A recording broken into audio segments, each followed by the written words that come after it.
नमस्कार दोस्तों, मैं Virat sir super world classes में आपका स्वागत अभिनंदन वंदन करते हैं।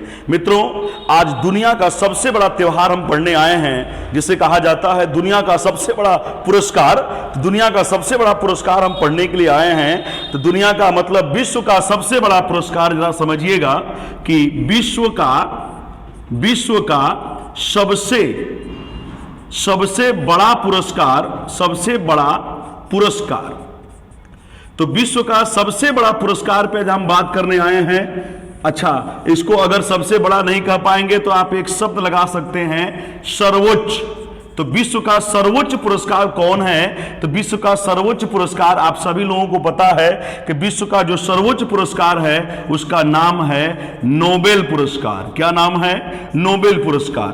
तो नोबेल पुरस्कार के बारे में आज हम समझेंगे कि नोबेल पुरस्कार क्या होता है और नोबेल पुरस्कार किसको किसको दिया जाता है, नोबेल पुरस्कार किन क्षेत्रों में दिया जाता है, क्या मरणों उपरांत भी नोबेल पुरस्कार दिया जाता है। इन सारे मुद्दों पर आज हम चर्चा करने के लिए आए हैं और यहां से 1 से 2 नंबर आपके एग्जाम में 100% पक्का होता है कि इस 2022 का नोबेल पुरस्कार किसे दिया गया, पहली बार नोबेल पुरस्कार दिया गया। ये तमाम प्रकार की भारत में पहली बार नोबेल पुरस्कार दिया गया। जरा समझिएगा कि बड़ा शानदार मुद्दे पर बात करने आए हैं। जरा समझेंगे कि नोबेल पुरस्कार क्या है। तो एक आदमी को याद करना पड़ेगा आपको, जरा समझिएगा। एक आदमी है, उनका नाम है अल्फ्रेड, उनका नाम है अल्फ्रेड नोबेल, उनका नाम है अल्फ्रेड नोबेल।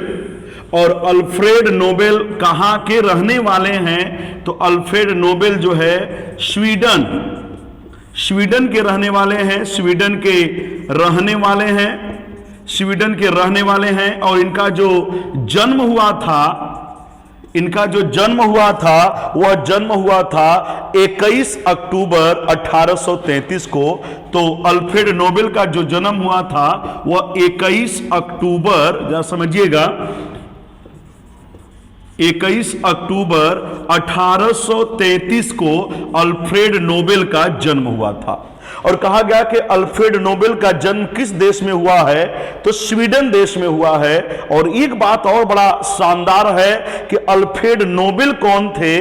तो अल्फ्रेड नोबेल एक स्वीडन में सामान्य परिवार में जन्म हुआ था इनके पिता जो है यहां वहां काम करते थे। 4 साल की उम्र में अल्फ्रेड नोबेल को इनके पिता रूस लेकर के आ गए और फिर रूस से अपना एक काम धंधा करने के बाद जो है यह फिर से स्वीडन चले गए।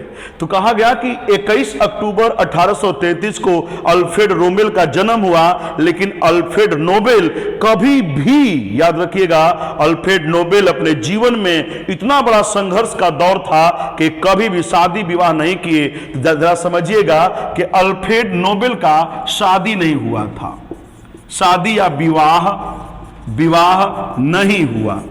तो अल्फ्रेड नोबेल का शादी और विवाह नहीं हुआ। तो आप कहेंगे कि शादी विवाह को इतना इंपॉर्टेंस क्यों दे रहे हैं? तो शादी विवाह को इंपॉर्टेंस या महत्वपूर्ण इसलिए बता रहे हैं, कहानी यहीं शुरू होती है।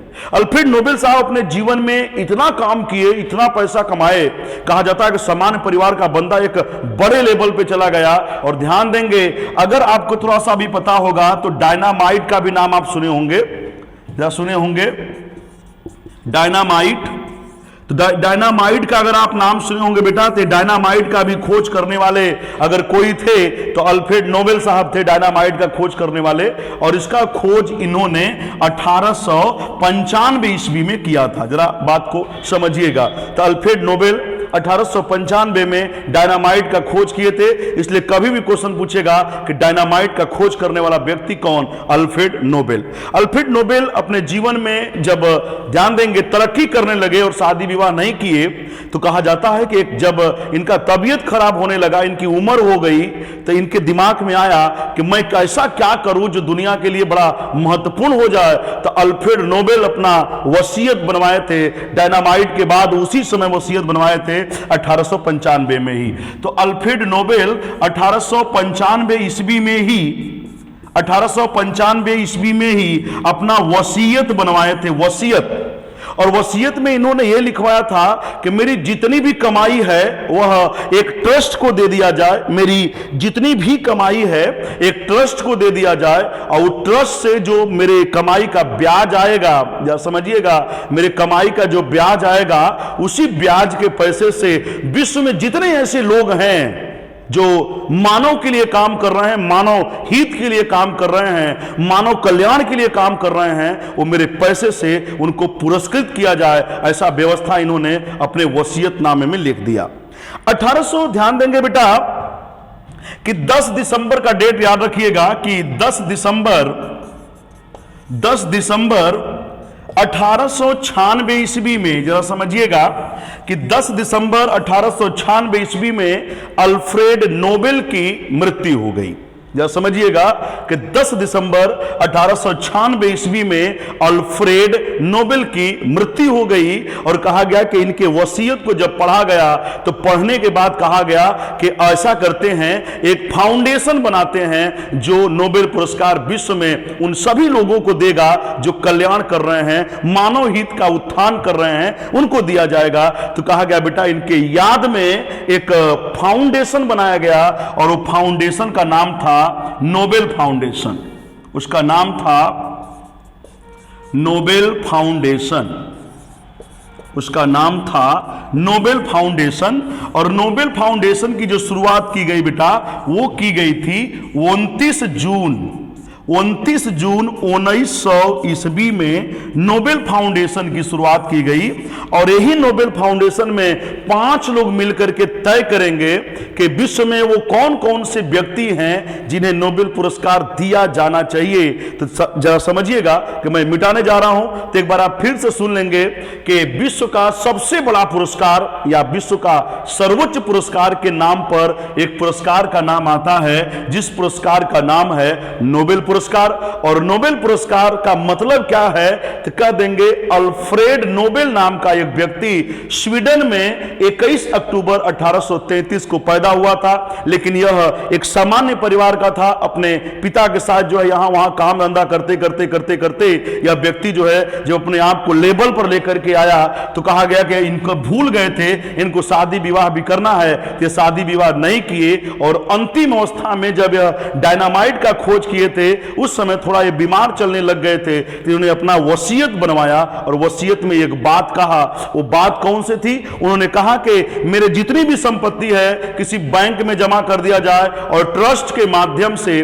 जो उसका मेरे संपत्ति का ब्याज आएगा, उस ब्याज से विश्व में जितने भी ऐसे लोग हैं जो मानव हित के लिए काम करेंगे, उन्हें प्रत्येक साल जो है पुरस्कृत किया जाएगा, ऐसा अपना वसीयत में लिखा। तो बाद में चल करके जब लोगों को पता चला, उनकी वसीयत पढ़ी गई, तो लोगों ने कहा कि अल्फ्रेड नोबेल का ये सपना था, तो कहा गया कि नोबेल फाउंडेशन बनाया गया। और नोबेल फाउंडेशन 29 जून 1900 ईस्वी में नोबेल फाउंडेशन की शुरुआत हुई। अब जरा समझिएगा बेटा कि यहां से हम तुरंत आगे बढ़ने जा रहे हैं, जरा इसको मिटा देते हैं।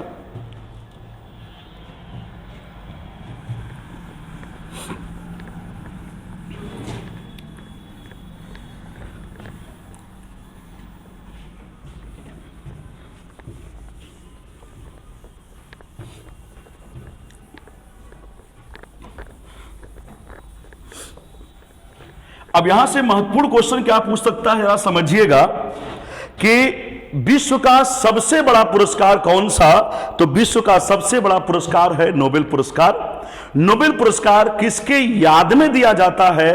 तो अल्फ्रेड नोबेल के याद में दिया जाता है। फिर कहेंगे अल्फ्रेड नोबेल कौन थे? तो स्वीडन के एक वैज्ञानिक थे जिन्होंने हर विषय में अध्ययन किया था, मैथ को छोड़ा करके फिजिक्स में, केमिस्ट्री में, बायो में, राजनीति में, हर चीज का इन्होंने अध्ययन किया था। समझिएगा कि बड़ा शानदार व्यक्ति थे। और फिर कहा गया कि ये अपना अध्ययन करने के दौरान इतने बिजी हो गए थे कि शादी विवाह नहीं किए। जब शादी विवाह नहीं किए तो अंतिम वाले दिनों में जब ये डायनामाइट का खोज कर लिए थे, उसके बाद जो इनका तबीयत खराब होने लगा, तो अपनी वसीयत में जो है इन्होंने कह दिया था कि मानव हित में जितने भी लोग काम करेंगे उनको ये हमारा जो पैसे का ब्याज है उनको प्रत्येक साल जो है दिया जाएगा। तो इस बात को भी आप समझिएगा, बड़ा शानदार मुद्दा है। अब हम बात करने जा रहे हैं नोबेल पुरस्कार पर, क्योंकि आप जान चुके हैं कि नोबेल पुरस्कार के बाद अब क्या हो रहा है। जरा समझिएगा नोबेल पुरस्कार। नोबेल पुरस्कार। नोबेल पुरस्कार, अब नोबेल पुरस्कार के बारे में जानने के लिए जरा समझिएगा बेटा कि बड़ा शानदार मैटर है कि नोबेल पुरस्कार प्रत्येक साल दिया जाता है। यह बात याद रखिएगा कि नोबेल पुरस्कार जो है प्रत्येक वर्ष दिया जाता है।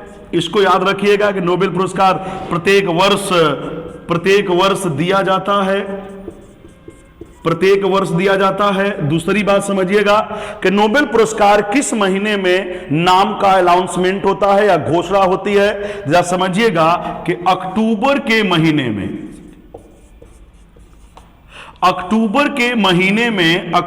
महीने में नोबेल पुरस्कार देने की घोषणा की जाती है। मतलब नाम का घोषणा किया जाता है कि इन लोगों को दिया जाएगा, लिस्ट जारी कर दी जाती है।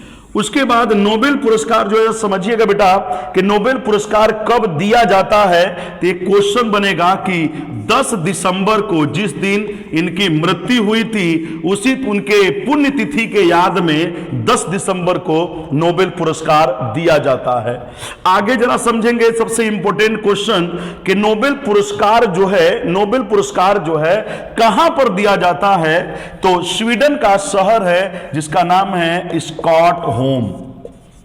तो स्टॉकहोम जो एक शहर है, यहीं पर नोबेल पुरस्कार देने का आयोजन किया जाता है। सबसे शानदार मैटर तो अब बताने जा रहे हैं कि नोबेल पुरस्कार पहली बार कब दिया गया। तो नोबेल पुरस्कार जरा समझिएगा कि पहली बार नोबेल पुरस्कार 10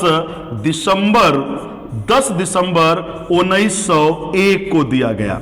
तो नोबेल पुरस्कार पहली बार कब दिया गया। तो 10 दिसंबर 1901 को दिया गया। और नोबेल पुरस्कार पहली बार किन किन क्षेत्रों में दिया जाता है। तो नोबेल पुरस्कार पहली बार किन किन क्षेत्रों में दिया जाता है उसको भी याद रखिएगा। तो सबसे शुरू में जरा समझिएगा कि जब पहली बार 1901 में नोबेल पुरस्कार शुरू किया गया था, 1901 में जब पहली बार नोबेल पुरस्कार शुरू किया गया था, तो नोबेल पुरस्कार 5 क्षेत्रों में दिया जाता था। जब पहली बार नोबेल पुरस्कार शुरू किया गया था तो 5 क्षेत्रों में दिया जाता था। तो पांचों क्षेत्र का नाम पूछता है, जरा याद रखिएगा। तो 5 क्षेत्र में सबसे पहला जो क्षेत्र है वह भौतिकी है। मतलब भौतिक के क्षेत्र में भी नोबेल पुरस्कार दिया जाता है। दूसरा जो क्षेत्र है वह है रसायन। तो रसायन के क्षेत्र में भी नोबेल पुरस्कार दिया जाता है। और तीसरा जो क्षेत्र है उस क्षेत्र का नाम है चिकित्सा। चिकित्सा के क्षेत्र में भी नोबेल पुरस्कार दिया जाता है। और फिर एक जगह आता है, जरा समझिएगा, साहित्य के क्षेत्र में भी नोबेल पुरस्कार दिया जाता है। और अगला जो आता है वह आता है, जरा समझिएगा, विश्व शांति। अगला जो आता है वो आता है विश्व शांति। तो विश्व शांति के क्षेत्र में भी नोबेल पुरस्कार दिया जाता है। जरा समझिएगा कि अल्फ्रेड नोबेल का सपना यह था कि विश्व में ऐसे लोग जो मानव हित में काम करेंगे तो उन्हें हम नोबेल पुरस्कार देंगे। जरा समझिएगा, तो कहा गया कि भौतिकी क्षेत्र मतलब कि फिजिक्स की जानकारी जिसको होगी, फिजिक्स के दुनिया में नया नया तरक्की करेगा, नया नया खोज करेगा जो मानव हित के लिए होंगे, तो कहा गया कि उस क्षेत्र में भी जो है नोबेल पुरस्कार दिया जाएगा। जरा समझिएगा। उसके बाद रसायन क्षेत्र में तमाम प्रकार की चीजों को खोई जाएगी, मानव के हित में दिया जाएगा। चिकित्सा क्षेत्र मतलब मेडिसिन का क्षेत्र, दवाई उवाई के माध्यम में भी अगर मानव हित में ढेर सारी जरूरतें हैं तो उसमें भी आपको नोबेल पुरस्कार दिया जाएगा। साहित्य क्षेत्र का मतलब हो गया अगर आप कवि हैं, कविता लिखते हैं या कुछ भी लिखते हैं अगर आप, और दुनिया के लिए एक संदेश दे रहे हैं अपने कविता के माध्यम से, अपने किताब के माध्यम से, तो आपको भी नोबेल पुरस्कार दिया जाएगा। और विश्व शांति मतलब आपकी जो जुबान निकलती हो, आपको जो विचारधारा हो वो विश्व शांति का हो, राष्ट्र जोड़ने का हो, पूरे विश्व को एक करने का हो, मानव हित में काम करने का हो, तो उस क्षेत्र में भी आपको, शांति के क्षेत्र में भी नोबेल पुरस्कार दिया जाता है। लेकिन सबसे शानदार मुद्दा यह है कि जो 5 क्षेत्रों में नोबेल का शांति पुरस्कार दिया जाता है यह 5 क्षेत्रों में अब नहीं, अब वर्तमान में नोबेल का पुरस्कार 6 क्षेत्रों में दिया जाता है। तो कहा गया कि नया क्षेत्र जोड़ा गया, जिस क्षेत्र का नाम है अर्थशास्त्र। क्या नाम है? अर्थशास्त्र। तो अर्थशास्त्र के क्षेत्र में भी अब नोबेल पुरस्कार दिया जाने लगा। तो इसको मिलाकर के वर्तमान में नोबेल पुरस्कार 6 क्षेत्रों में दिया जाता है। इस बात को बड़ा ज्यादा शानदार तरीके से समझिएगा। पहली बार अर्थशास्त्र का जो नोबेल पुरस्कार है, या समझिएगा 1967 में घोषणा किया गया था कि नोबेल पुरस्कार दिया जाएगा। याद रखिएगा कि 1967 में घोषणा किया गया था कि नोबेल पुरस्कार दिया जाएगा, और पहली बार 1969 में अर्थशास्त्र का पुरस्कार भी नोबेल के रूप में दिया गया। तो यहां से भी ढेर सारे क्वेश्चन बनेंगे बेटा, अभी बहुत कुछ बाकी है, लेकिन अगर आप इतना समझ रहे हैं तो मैं आगे बढ़ूं। तो यहां से 2 चीज समझिएगा कि नोबेल अल्फ्रेड नोबेल जो थे, उनका जन्म अक्टूबर में हुआ था, इसलिए नोबेल पुरस्कार की घोषणा अक्टूबर में होती है। सोचने वाली बात है। उसके बाद अल्फ्रेड नोबेल का पुरस्कार जो दिया जाता है वो 10 दिसंबर को दिया जाता है। तो 10 दिसंबर को उनको याद करने में पुण्यतिथि होती है, और उसी पुण्यतिथि में नोबेल का पुरस्कार दिया जाता है। तो अगला जो लेक्चर होगा वो दूसरे वीडियो में होगा, ताकि आपको वीडियो देखने में तकलीफ ना हो। तो नमस्कार, जय हिंद, धन्यवाद।